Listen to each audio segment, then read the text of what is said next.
एक मित्र ने पूछा है, क्या स्पिरिट गाइड हमारे जाने पहचाने लोगों में से ही कोई होता है, और यदि हाँ तो उसमें सभी गुड क्वालिटीज़ होना ज़रूरी है क्या? क्या एक व्यक्ति के एक से अधिक भी स्पिरिट गाइड हो सकते हैं? इसी से संबंधित स्पिरिट गाइड के विषय में दूसरा सवाल भी है, साथ ही ले लेंगे। उन्होंने पूछा है, स्पिरिट गाइड में कोई ऐसा व्यक्ति नज़र आ रहा है जिसे अपनी ज़िंदगी में मैंने कभी नहीं देखा, उसे कैसे पहचाना जाए? क्या इसका कोई उपाय है? पश्चिम की खोजों में, विशेषकर स्पिरिट वर्ल्ड की खोज में, एक बिल्कुल नई खोज जो पुराने ग्रंथों में कभी कहीं नहीं थी, वह है स्पिरिट गाइड। पश्चिम में जो भी महाजीवन की खोज हुई है उसमें माइकल न्यूटन का नाम अग्रणी है। उसने सम्मोहन में ले जाकर बहुत सारे लोगों को महाजीवन की यात्रा कराई, और उसके आधार पर जो पहली किताब लिखी, जर्नी ऑफ सोल, अद्भुत किताब है। उसके बाद तो उसने दो अन्य बड़ी बहुमूल्य किताबें लिखी, life between lifes and destiny of souls. लेकिन यह जो पहली किताब थी, करीब करीब यह विस्फोटक किताब थी। और मैं मानता हूँ कि जितने भी धर्म ग्रंथ विश्व में हैं, जर्नी ऑफ सोल की महत्ता उनमें से किसी से कम नहीं, क्योंकि मृत्यु के बाद और जन्म से पहले इस पर जिसने भी प्रकाश डाला, चाहे तिब्बतन बुक्स, बुक ऑफ डेड्स या कोई भी अन्य किताब जो महाजीवन यात्रा पर प्रकाश डालती है, यह किताब उन सबसे ज़्यादा इस रहस्य पर से पर्दा उठाती है और स्पिरिट गाइड का स्पष्ट उल्लेख करती है। क्या है स्पिरिट गाइड? कि जब हम स्पिरिट वर्ल्ड में होते हैं, अर्थात मृत्यु के बाद जहाँ पर हम रहते हैं, वहाँ पर से जब हम चलने लगते हैं तो एक व्यक्ति का डेपुटेशन होता है कि कौन हमारी मॉनिटरिंग करेगा। वहाँ पर जितने भी स्पिरिट्स हैं, जितने भी जीव जंतु हैं, वहाँ पर उन सब का मदर क्राफ्ट होता है, उनका बायो स्क्रिप्ट होता है, उसकी लाइब्रेरी होती है, और जो भी व्यक्ति यहाँ आता है उसकी पहले की यात्रा क्या रही है, आगे की प्लान्ड यात्रा क्या है, ये सब का बायो स्क्रिप्ट उस लाइब्रेरी में रहता है, और उसमें उस तक स्पिरिट गाइड की पहुँच होती है। जब उसका डेपुटेशन होता है तो अब बायो स्क्रिप्ट उसको दिया जाता है। देख लो, अब तक ये व्यक्ति की अनंत अनंत जन्मों की जो कहानी है और आगे जो प्रस्तावित है, याद रखो मैंने कहा प्रस्तावित है। प्रस्तावित का मतलब ऐसा है जैसे पंचवर्षीय योजना तुम बनाते हो और फिर उसमें जो नए तथ्य आते हैं उसके आधार पर उसकी अपडेटिंग चलती है। तुम लोगों में से कुछ को पता होगा कि जापान के लगभग 1000 वैज्ञानिक न्यूयॉर्क में रहते हैं, उनका ऑफिस है, और उनका काम है जो अमेरिका में और पश्चिमी जगत में जो लेटेस्ट डिस्कवरी हुई, लेटेस्ट इन्वेंशंस जो हो रहे हैं, उसको मॉनिटरिंग करना, और उसके आधार पर, उस डाटा के आधार पर जो जापान की 500 वर्षीय योजना है, 500 वर्ष, हमारे यहाँ 5 वर्ष की योजना बनती है, जापान में 500 वर्ष की योजना बनती है। वो रिसेंट जो इन्वेंशंस हैं उनके आलोक में वह 500 वर्ष की योजना को अपडेटिंग करते हैं। जापान अब 1000 वर्ष की योजना बना रहा है, अगले 1000 वर्ष में क्या क्या करना है। लेकिन तुम तो इतना ही पर चौंकते हो, लेकिन शिवलोक में कई लाख वर्षों की योजना बनी हुई है, कई लाख वर्षों की योजना उनके यहाँ है। तो हर जीव की जो यात्रा है उसकी योजना है। इसलिए कभी मुझे ऐसा भाव आया था कि जब हम रिग्रेशन में तुम्हें ले जाते हैं वैसे प्रोग्रेशन में भी ले जा सकते हैं। ओशोधारा में इतनी खोज हो चुकी है, इतनी डिस्कवरी हो चुकी है कि हम तुम्हारे आगे के जन्मों को भी दिखा सकते हैं। पीछे के जन्मों को तो तुम देखते ही हो, अभी महाजीवन कार्यक्रम चल रहा है, लेकिन रिग्रेशन में जैसे पीछे के जन्मों को दिखाया जाता है, ऐसे ही प्रोग्रेशन में तुम्हारे लिए आगे की प्लानिंग क्या है अस्तित्व की। I am talking about planning. कोई ज़रूरी नहीं है कि वैसा ही हो, क्योंकि अपडेटिंग होगी। इस जन्म में तुमने जो किया उसके आधार पर तुम्हारी जो आगे की यात्रा का प्लान है उसमें चेंजेस होता है। जैसे मान लो नेक्स्ट बर्थ में लिखा हुआ है कि ये जापान में अगला जन्म होगा, ये नाम होगा, ऐसा परिवार होगा। लेकिन अगर इस जन्म में कुछ तुमने ऐसी उपलब्धि की, कुछ तुमने ऐसी यात्रा की जिसके आधार पर कुछ उसमें परिवर्तन करने की ज़रूरत है। अब तुम ओशोधारा में आए, तुमने यहाँ स्पिरिचुअल डेवलपमेंट किया और फिर तुम मोक्ष को उपलब्ध हुए, परम पद को उपलब्ध हुए। अब जो तुम्हारी आगे की यात्रा है अब उसमें परिवर्तन करने की ज़रूरत पड़ेगी और वो परिवर्तन किया जाएगा। तो जब मैं कहता हूँ कि प्रोग्रेशन करा करके आगे का जन्म देखा जा सकता है, तो मैं ये नहीं कह रहा हूँ कि एवरीथिंग इज फिक्स्ड। नहीं तो तुम कहोगे कि जब सब कुछ फिक्स्ड ही है तो कुछ करने की क्या ज़रूरत है। कुछ लोग ऐसा निष्कर्ष निकालते हैं। नहीं, मैं ये नहीं कह रहा हूँ कि everything is fixed, everything is planned. That's true, everything is planned. जैसे तुम अपनी यात्रा की प्लानिंग करते हो कि हमको ये प्रोग्राम करने के लिए आगे आना है, but does it happen according to that? ऐसा तो नहीं होता। कभी तुम उसके पहले भी कर लेते हो, कभी तुम उसके बाद भी कर लेते हो।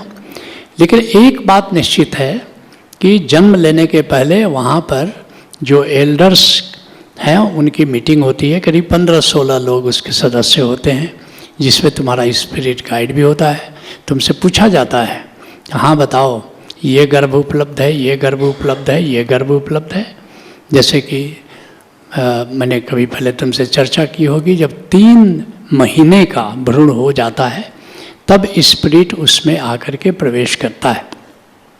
लेकिन वह 3 महीना अब कई जगह गर्भ उपलब्ध होते हैं जिसमें कि तुम्हारी प्लानिंग है कि कहाँ जाना है, लेकिन फिर भी एक स्वतंत्रता का बड़ा सम्मान है वहाँ कि भाई तुम्हारी प्लानिंग तो ऐसी है कि अभी तुम्हारा जन्म अमेरिका में होगा, न्यूयॉर्क में होगा, ये पेरेंट्स हैं।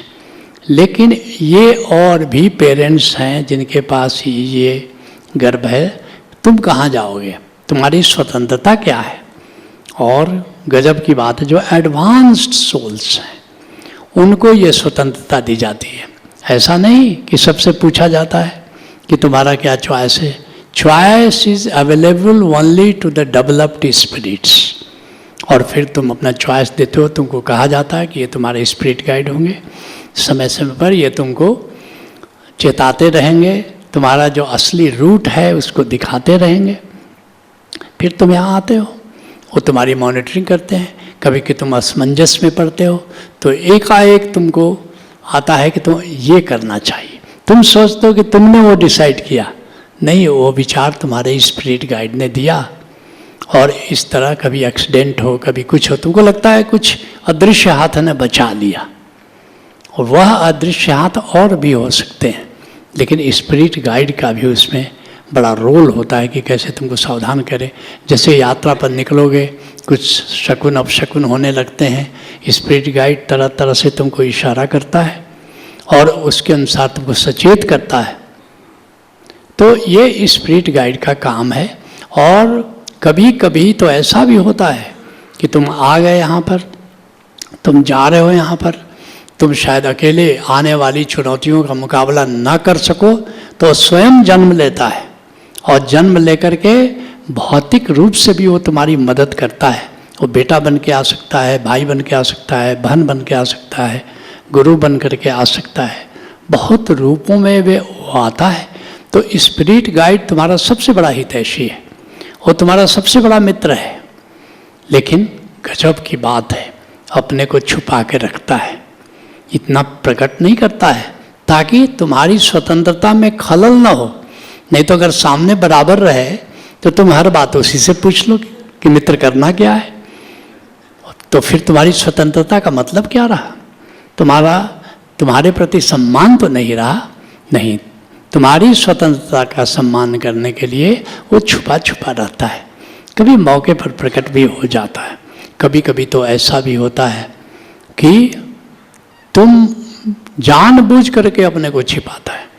मुझे पता है, पहली बार जब मैंने निर्णय लिया कि वसुधारा में हमको महाजीवन प्रज्ञा कार्यक्रम लागू करना है, तो मैंने माइकल न्यूटन से संपर्क किया, क्योंकि वो पुरोधा था।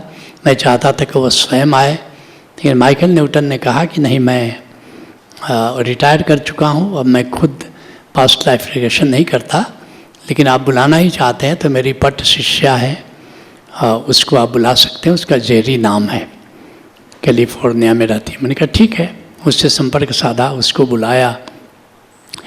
तो जेरी ने कहा कि मैं बड़ा उत्साहित हूँ, क्योंकि मेरे गुरु माइकल न्यूटन ने कहा है कि हमने वर्ल्ड ऑफ क्रिएशन ब्रह्मलोक से लोगों को सम्मोहित किया है, देखा है। वर्ल्ड ऑफ स्पिरिट शिवलोक के लोगों का भी रिग्रेशन किया है, लेकिन वर्ल्ड ऑफ एनलाइटन वंस, जो बैकुंठ के लोग कैसे होते हैं, अभी तक मुझे कोई मिला नहीं। तो तुम उस जगह पर जा रही हो जहाँ संभावना है कि वहाँ बैकुंठ के भी कुछ लोग मिलेंगे, तो वहाँ जा कर के तुम जाओ। तो मुझसे उसने कहा कि आप मुझे 15 लोग दें जो आप समझते हैं ये बैकुंठ से आए होंगे। मैंने कहा ठीक है। मैंने 15 लोगों का लिस्ट दिया। तुम तो जानते हो भारतवर्ष है, कुछ लोग लिस्ट में हेरा फेरी कर देते हैं, कुछ जुगाड़ लगा लेते हैं। 4 लोगों ने एंट्री किया और 4 को हटाना पड़ा। और जब जेरी ने रिग्रेशन किया तो ये जो 4 आए थे, बस यही बैकुंठ से नहीं आए थे बाकी ये 11 आए थे बैकुंठ से। उनसे पूछा गया कि आप यहाँ किस उद्देश्य से आए हो? अधिकतर लोग यहाँ पाठ सीखने आते हैं, नया पाठ सीखने आते हैं, लेकिन उन्हें 11 लोगों ने बताया कि यहाँ पर तुम उत्सव मनाने आए हैं। ज्ञान तो हमें पहले ही से था, लेकिन केवल गुरु आए, सदगुरु आए तो हम भी उत्सव मनाने चले आए। तो ये एक बड़ी बात है। लेकिन अब कहते हो कि क्या वो अननोन होता है? तो जब मेरा रिग्रेशन होने लगा, जब जेरी ने कराना शुरू किया, तो मैंने देखा कि एक व्यक्ति खड़ा है, एक सूफी फकीर खड़ा है। तो उसने मुझसे पूछा, जब जेरी ने पूछा कि आप बता सकते हो मेरा स्पिरिट गाइड कौन है, तो उसने कहा कि इसको मत बताना, मैं इसका स्पिरिट गाइड हूँ। तो मैंने कहा कि हाँ, मैं उसको देख रहा हूँ, लेकिन मैं तुम्हें बता नहीं सकता। तो बोला क्या आप ये उससे पूछ सकते हो कि वो क्यों बताना नहीं चाहता? तो मैंने उससे पूछा कि तुम क्यों नहीं बताना चाहते? उसने कहा कि मैं एक सूफी फ़कीर हूँ, मुस्लिम बैकग्राउंड से हूँ, इसके मन में मुस्लिमों के प्रति थोड़ा रिपल्सन है, इसलिए मैं बताना नहीं चाहता कि मैं ही इसका स्पिरिट गाइड हूँ, लेकिन तुम इसको ये भी मत बताना। और फिर मुझे कहना पड़ा कि सॉरी जेरी, ये रहस्य मैं तुमको नहीं बता सकता। बाद में जेरी ने मुझको बताया कि मैंने पूरे वर्ल्ड में रिग्रेशन किया है और यही बात मुझे सारे सब्जेक्ट्स ने कही है और मुझे आज तक पता नहीं चला कि कौन मेरा स्पिरिट गाइड है। मैं इसलिए तुमको ये बात बताना चाहता हूँ, इस बात की तुम जिद मत करो कि कौन है मेरा स्पिरिट गाइड। जो भी है तुम्हारा दोस्त है, तुम्हारा रहबर है, तुम्हारा रहनुमा है, तुम्हारी मदद को हर क्षण तैयार है। इस प्रसंग मुझे याद आता है, मेरे मुर्शिद, मेरे 3 सदगुरुओं में से एक सूफी बाबा शाह कलंदर, जब मुझे ले गए बू अली शाह कलंदर के मज़ार पर, तो वे उनसे बातें कर रहे थे कि देखो इनकी मदद में रहना, क्योंकि इन्हीं को संतों सूफियों का काम आगे करना है। तो मैंने कहा कि बाबा आप किससे बात कर रहे हैं, मुझे तो कोई दिखाई नहीं दे रहा है, कोई नज़र नहीं आ रहा है। उन्होंने कहा ये बात महत्वपूर्ण नहीं है कि तुम्हारी नज़र में वो हैं कि नहीं, ये बात ये महत्वपूर्ण है कि उनकी नज़र में तुम हो। ठीक यही बात मैं तुमसे कहना चाहता हूँ कि ये बात महत्वपूर्ण नहीं है कि तुम्हारी नज़र में तुम्हारा स्पिरिट गाइड है या नहीं है। ये बात अपने आप में बहुत महत्वपूर्ण है कि तुम भगवान शिव के लोक से कोई ऐसा व्यक्ति डिप्यूटेड है जिसकी नज़र में तुम हमेशा हो, और इसके लिए हमेशा तुम आश्वस्त रह सकते हो।